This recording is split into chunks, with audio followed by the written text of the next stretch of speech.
श्री जगदम्बिकाय नमः। ओम नमश्चंडिकाय। व्यास जी कहते हैं, सुकन्या की ये सब बातें सुनकर अश्विनी कुमारों के आश्चर्य की सीमा नहीं रही।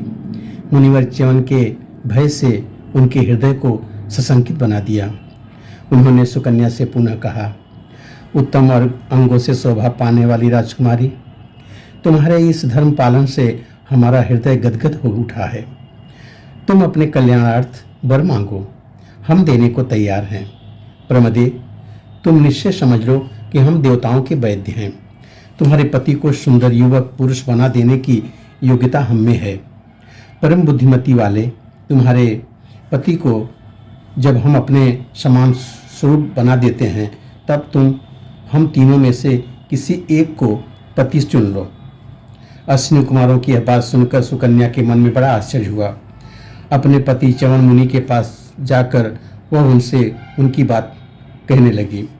सुकन्या ने कहा, भार्गव वंश को आनंदित करने वाले स्वामिन, इस समय आपके आश्रम पर सूर्य के सुपुत्र अश्विनी कुमार द्वय पधारे हुए हैं।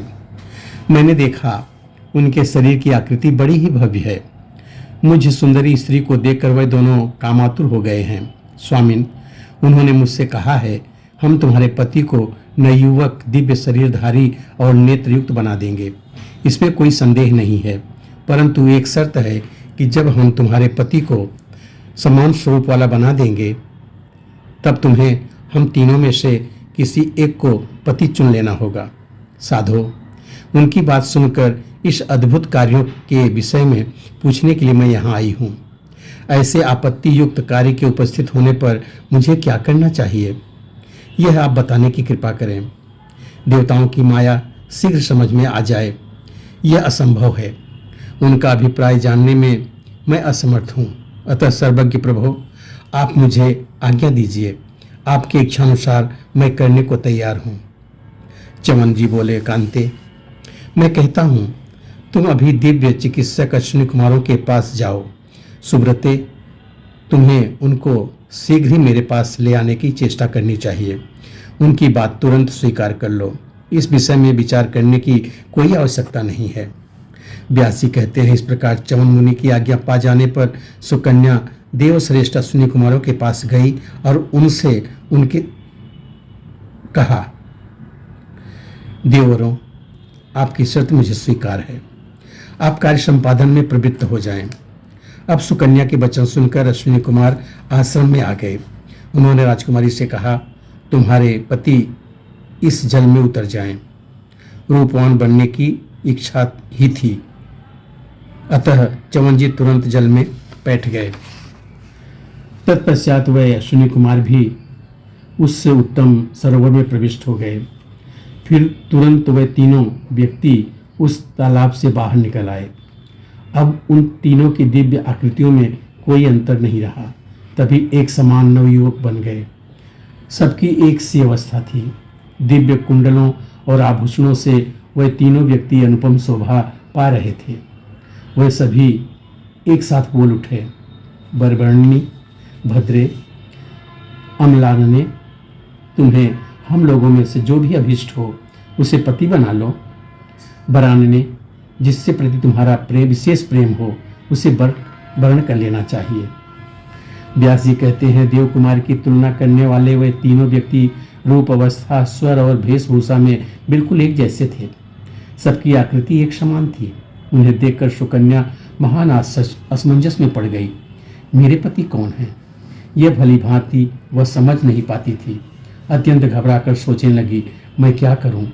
तीनों एक समान हैं। समझ में नहीं आता कि किसको पति बनाऊं।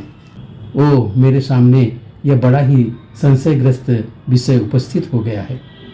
देवताओं द्वारा सम्यक प्रकार से फैलाया हुआ यह इंद्रजाल है। मेरे लिए तो यह मृत्यु ही सामने उपस्थित हो गई। इस अवसर पर मुझे क्या करना चाहिए? अपने पति को छोड़कर दूसरे को मैं किसी प्रकार भी वर्णन नहीं कर सकती। इस प्रकार मन में सोचकर सुकन्या कल्याण स्वरूपिणी भगवती जगदम्बा के ध्यान में तत्पर हो गई। साथ ही उनका स्तवन भी आरंभ कर दिया। सुकन्या बोली, जगन्माता, मैं असीम दुख से संतप्त होकर तुम्हारी शरण में आई हूँ। कमल के आसन पर विराजने वाली शंकर प्रिय देवी, मैं तुम्हारे चरणों में बार बार मस्तक झुकाती हूँ। अब मेरे सती धर्म की रक्षा तुम्हारे ऊपर ही निर्भर है। विष्णु प्रिय लक्ष्मी, वेद माता सरस्वती, मैं तुम्हें प्रणाम करती हूँ। इस चराचर संपूर्ण जगत की रचना तुमने ही की है।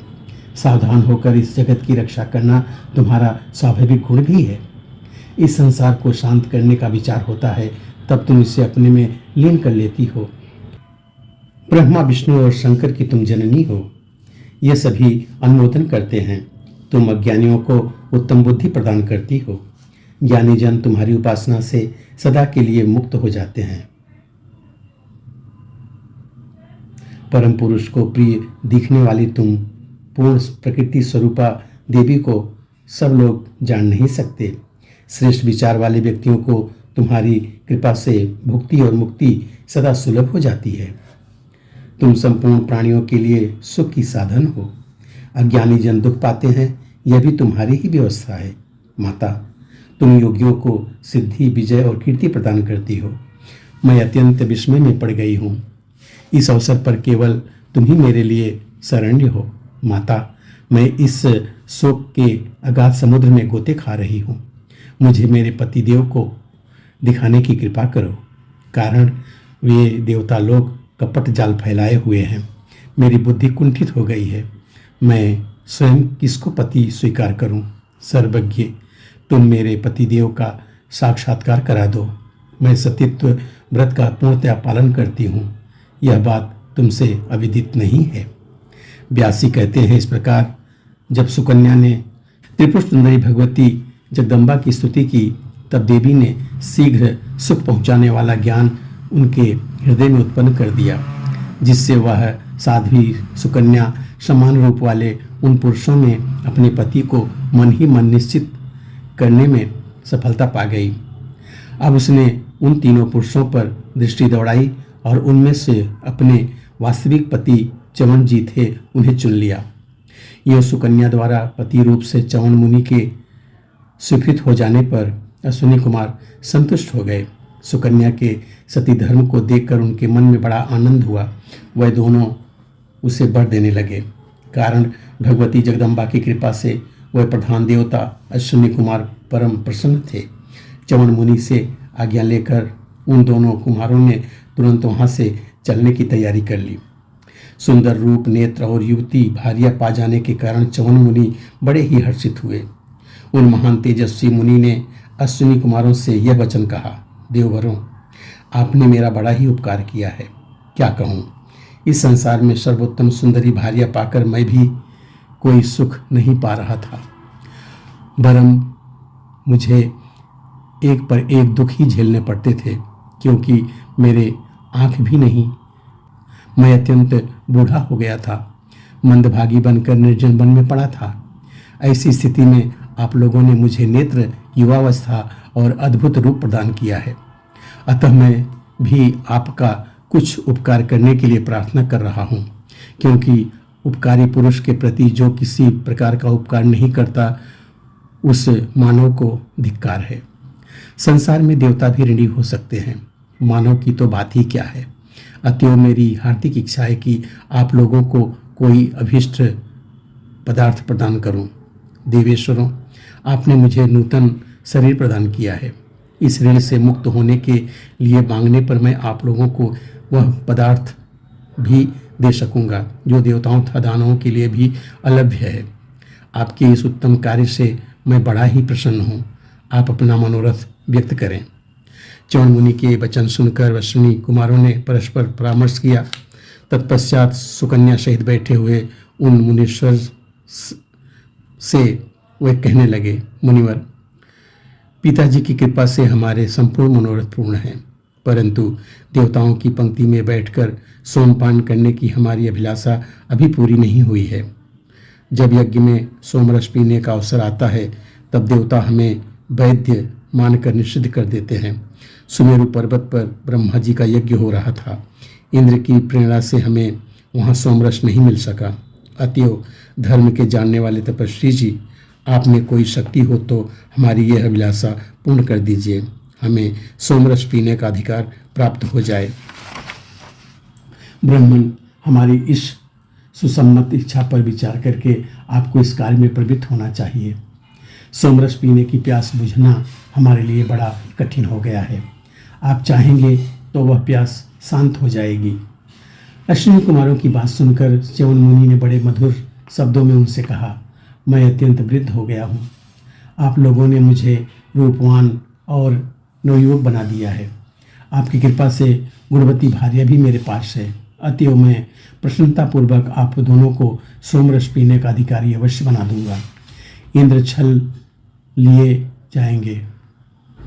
मेरी यह बात बिल्कुल सत्य है। अभी अमित तेजस्वी राजा सयाति के यहाँ यज्ञ हो रहा है। फिर तो च्यवन मुनि की यह बात सुनकर अश्विनी कुमार आनंदपूर्वक स्वर्ग सिधारे। च्यवन जी सुकन्या को लेकर अपने आश्रम पर चले गए। यहाँ पर 7वें स्कंद का 5वां अध्याय पूरा होता है। बोलो सच्चे दरबार की जय।